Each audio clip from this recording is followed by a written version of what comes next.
my son. എടാ നീ സൂക്ഷിച്ചോ, നിന്നെ എന്റെ കൈ കിട്ടിയ നിന്നെ കൊണ്ട് ഞാൻ സാരിഗമ പഠിക്കും. ഒന്ന് അടങ്ങിയ ജോർജ്. നീ എന്നെ അടക്കാൻ നോക്കണ്ട, നിനക്കുള്ള പാട്ടില്ല വേണ്ടേ?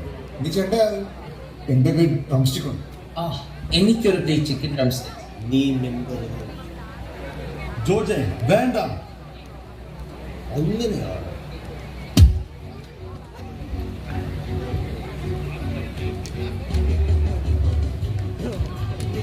ഇടയ്ക്കാണ് വീട്ടിൽ നിന്ന് വെച്ചത്. പണി മൊത്തം എനിക്കായാലോ? ഒന്നെങ്കിൽ ആശാന്റെ നെഞ്ചത്ത്, അല്ലെങ്കിൽ കളരിക്ക് പുറത്ത്. എടാ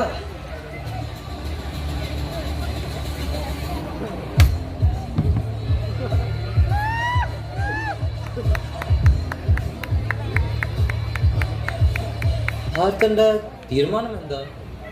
നിനക്കൊരു ഡ്രം സ്റ്റിക്സ് അല്ലേ വേണ്ടേ? ഇന്നാ തിന്ന്.